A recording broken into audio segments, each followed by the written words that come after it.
जय हिंद साथियों, आज हम सॉल्व करेंगे जीके एंड बॉटनी का पेपर जो 2022 में आयोजित हुआ था 27 अगस्त 2022 को। बिना देरी किए हुए ले चलता हूँ आपको पहले सवाल की ओर।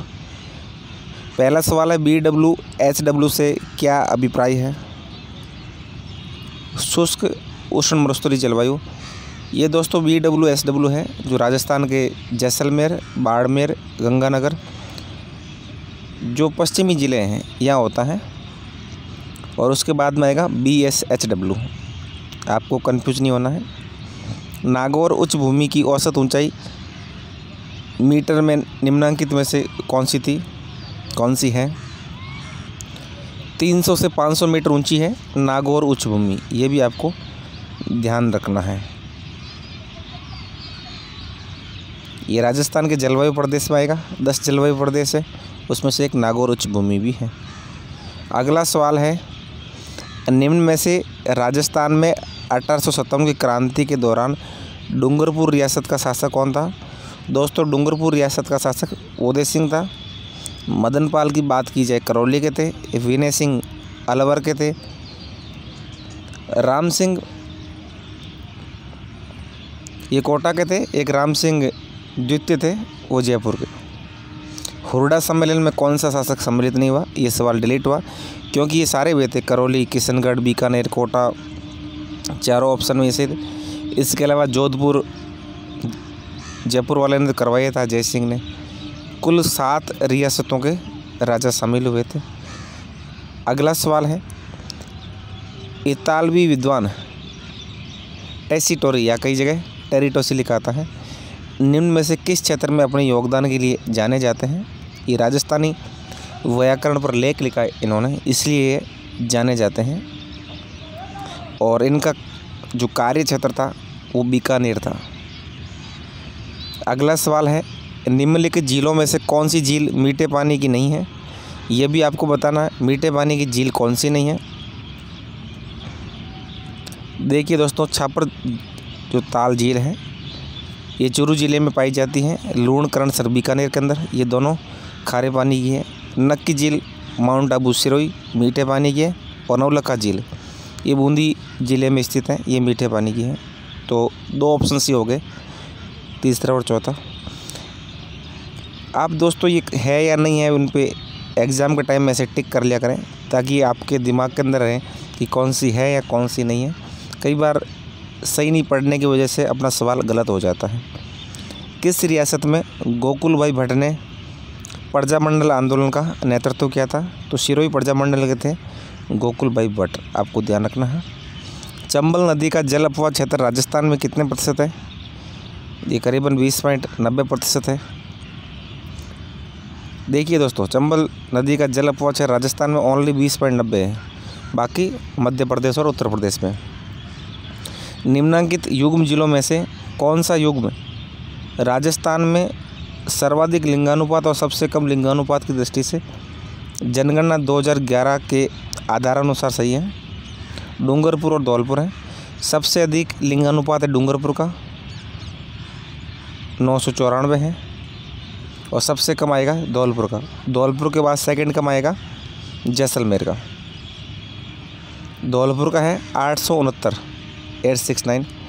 अमर सिंह फर्स्ट के शासनकाल में चावंड में रागमाला के चित्र किसके द्वारा चित्रित किए गए? ये निसारदीन थे दोस्तों। अमर सिंह प्रथम कौन थे? महाराणा प्रताप के पुत्र थे और इनके काल में निसारदीन या निसरदी चित्रकार थे। निम्न में से कौन शूद्र मुक्ति पुस्तक के लेखक हैं? अर्जुन लाल सेठी ने शूद्र मुक्ति पुस्तक लिखी है, आपको इस चीज़ का पता होना चाहिए। निम्न में से कौन सी नदी जालोर ज़िले में नहीं बहती है? दोस्तों मैनाली नदी है, ये जालोर ज़िले में नहीं बहती है। बांडी बहती है, सुकड़ी बहती है और लूणी बहती है। मैनाल जलप्रपात है भीलवाड़ा के अंदर। अगला सवाल है, जनगणना 2011 के अनुसार राजस्थान की पुरुष साक्षरता निम्न में से कौन सी है? तो राजस्थान की पुरुष साक्षरता है 79.2, महिला साक्षरता 52.2। ये चीज़ आपको ध्यान रखना है। राजस्थान में मरु विकास कार्यक्रम किस वर्ष प्रारंभ किया गया? 1977-78 आपको ध्यान रखना है। ये काफ़ी महत्वपूर्ण सवाल है। मरु विकास कार्यक्रम जब केंद्र के अंदर मोरारजी देसाई की सरकार आई थी, इंदिरा गांधी की सरकार गई थी, उसके हिसाब से आप ध्यान रख लें 1977-78। इस टाइप के 5-7 सवाल आते हैं। मरु विकास कार्यक्रम हो गया, डांग क्षेत्र हो गया, मगरा क्षेत्र, माडा क्षेत्र, ये प्रश्न है। दयालदास श्री ख्यात प्रमुख किस राज्य का इतिहास वर्णित है? दयालदास की ख्यात के अंदर मैनली बीकानेर का इतिहास वर्णित है। किस पुरातात्विक स्थल को दर्तुल घाट के नाम से भी जाना जाता है? ये दोस्तों जोधपुरा पड़ता है जयपुर के अंदर। आप इसको जोधपुर मत समझ लेना, जोधपुरा गांव है एक जयपुर के अंदर। इसको दर्तुल घाट के नाम से भी जाना जाता है। भीलों के किस नृत्य में नकली स्पर्धा जन्य युद्ध प्रदर्शित किया जाता है? नेजा नृत्य जो भीलों का होता है उसके अंदर नकली स्पर्धा जन्य युद्ध का प्रदर्शन किया जाता है। अगला है, कौन सा डिग्री कॉलेज राजस्थान में सबसे पुराना है? महाराजा कॉलेज जयपुर है, सबसे पुराना ये है। 1844 के अंदर इसकी स्थापना हुई थी। इस चीज़ का भी आपको ध्यान रखना है। जसवंत कॉलेज जोधपुर बाद में बना था। Government college Ajmer, Kanoria college Jaipur. Next question है, जनगणना 2011 के अनुसार राजस्थान में जनसंख्या के घनत्व के घटते हुए क्रम में कौन सा क्रम सही है? निम्नलिखित दिए गए कूट का प्रयोग करते हुए सही उत्तर का चयन कीजिए। जनसंख्या घनत्व की बात की जाए, जयपुर है पहले, सब उसके बाद भरतपुर आएगा, फिर दौसा और अलवर। जयपुर का 595, भरतपुर का 571, जो 500 से ऊपर 2 है, फिर दौसा और अलवर 400 से ऊपर है। किसी भी क्षेत्र को न्यूनतम सूखाग्रस्त क्षेत्र घोषित करने के लिए कितनी वार्षिक वर्षा की आवश्यकता होती है? 70 से 100 सेंटीमीटर वर्षा की जरूरत होती है न्यूनतम सूखाग्रस्त क्षेत्र घोषित करने के लिए। ये चीज़ आपको ध्यान रखनी है। निम्नलिखित में से राजस्थान के कौन से ज़िले में तेंदुपत्ती का उत्पादन नहीं होता है? दोस्तों तेंदुपत्ती का उत्पादन सिरोही में नहीं होता है। होता कहाँ है ये आपको ध्यान रखना है। उदयपुर में होता है, बारां में होता है, झालावाड़ में होता है। यानी मेनली उदयपुर संभाग और कोटा संभाग में तेंदुपत्ती का उत्पादन होता है। वैसे सिरोही में होता है, लेकिन इन्होंने ऑप्शन के हिसाब से सिरोही करना है, कम होता है यहाँ।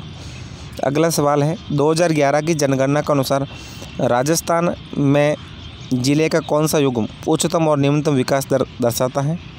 ये विकास दर नहीं है, ये जो जन्म दर की बात कर रहा है, टाइपिंग मिस्टेक हो गया। बाड़मेर और गंगानगर। बाड़मेर में सबसे ज़्यादा 10 की जनसंख्या वृद्धि दर है और गंगानगर में सबसे कम है। बनास, चंबल और सीप BSC किस जिले में राजस्थान के त्रिवेणी संगम का निर्माण करती है? ये सवाईमाधोपुर जिले में रामेश्वरम स्थान है। यहाँ बनास, चंबल और सीप नदियाँ मिलती हैं। अगला सवाल मैं आपको बताता हूँ, 19वीं शताब्दी के किस कवि को दरबारी चाटुकारिता से दूर रहकर ब्रिटिश शासन के खिलाफ लिखने के लिए लोक कवि कहकर पुकारा जाता है? शंकरदास सामोर है, उनको लोक कवि कहकर पुकारा जाता है। और इनकी मेन रचना थी अंग्रेज मीठो ठग। और दोस्तों बांकीदास थे, इन्होंने भी जोधपुर के दरबार में रहते थे। जोधपुर के दरबार जो मान सिंह जी थे नाथ संप्रदाय के, उनके दरबार में थे। इन्होंने भी अंग्रेज़ों का बहुत खिलाफत की। लेकिन लोक कवि की बात आ जाए तो होगा शंकरदास सामोर। और शंकरदास सामोर ऑप्शन नहीं हो तो आपको बांकीदास करना है। बांकीदास ने भी एक पुस्तक लिखी थी, या आप रचना कह सकते हैं, आयो अंग्रेज मुल्क रे ऊपर, ये इनकी रचना थी। और इनका था शंकरदास सामोर का अंग्रेज मीठो ठग। निम्न में से किस ख्याल का मंचन हिंदुओं और मुसलमानों द्वारा संयुक्त रूप से किया जाता है? तुर्रा कलंगी ख्याल है। इसका मंचन दोस्तों हिंदू और मुसलमान संयुक्त रूप से करते हैं। इस चीज़ का भी आपको ध्यान रखना है।